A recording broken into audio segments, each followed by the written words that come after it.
Welcome back to Tipping Point. I'm your host, Kara McKinney. A 16-year-old Texas cheerleader found dead at her family's apartment.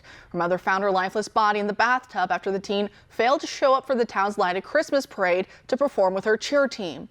A 23-year-old illegal immigrant was arrested on murder charges Sunday after security images allowed authorities to track him down. An ICE detainer and $2 million bail has been placed on Rafael Govea Romero.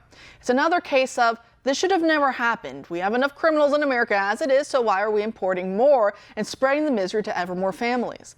And as many of our recent Texas guests have warned, every state is now a border state.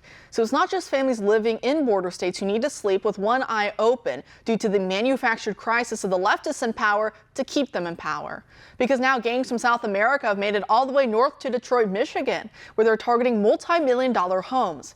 Reading from this local news report, quotes, a police official described the crews, which are believed to consist of 4 to 6 people, as highly functional and well-trained. The thieves reportedly use a jammer to overcome wireless security systems that depend on Wi-Fi to operate.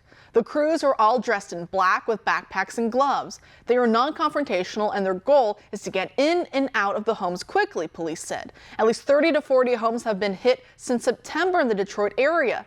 Thieves have gotten away with cash, jewelry, and expensive handbags within minutes of breaking in, end quote.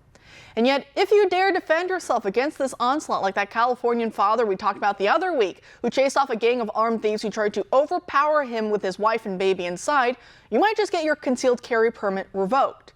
Time and time again, the bad guys are rewarded and the good guys are punished. How anyone could still be blind to the political nature of this beats me. If anyone could still be unclear as to the partisan aspect, just get a load of this. Smith & Wesson has some ESG stockholders who are cynically exploiting their position to sue the gun manufacturer over one of its rifles, which is based on the popular AR-15. Joining us now to discuss is the author of this ammo land piece, John Crump, a special projects coordinator for Gun Owners of America. John, thanks for being here tonight. No problem. Thank you for having me. Great. So I guess the question I have first is, how does Smith & Wesson even have ESG stockholders, shareholders, whoever they are to begin with, and what do we know about them?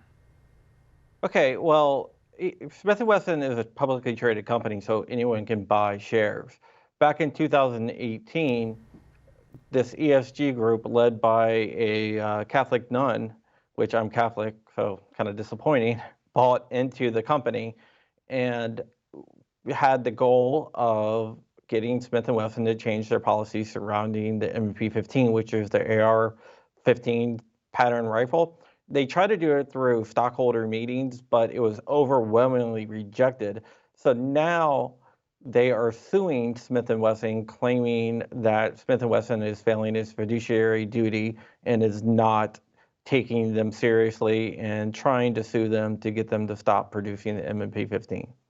But there's nothing illegal, right, that they're alleging. So then the mindset is, how or where is this lawsuit, if it doesn't get filed, where is it going to go? Or do you think that perhaps the goal here is just to keep filing lawsuits, just to make it expensive for gun manufacturers to have these guns on the line and to try and perhaps get them to stop of their own accord selling them by, like I said, giving it a lot of bad publicity, a lot of court trials, a lot of court dates, a lot of headaches to make a lot of manufacturers say, okay, fine, there's nothing illegal here, but we just don't want to deal with the headache. Do you think that may be playing in here?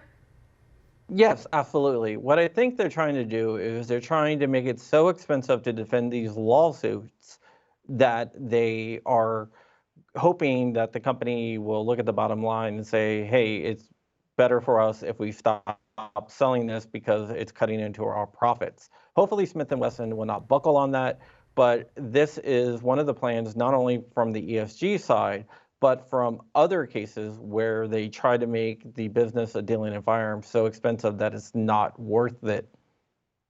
And see, we see this more and more, especially because usually it's coming from Democrats, a lot of these gun control measures. They try and go through Congress, and that doesn't work. Even though they get a lot of public fear, and I guess they probably pay people to come out and protest, and they do all these things, but it never goes anywhere. At least it doesn't go to the degree in which they want it to. So then they try and have the ATF try and write up all sorts of rules and regulations, right? So they try and backdoor it that way.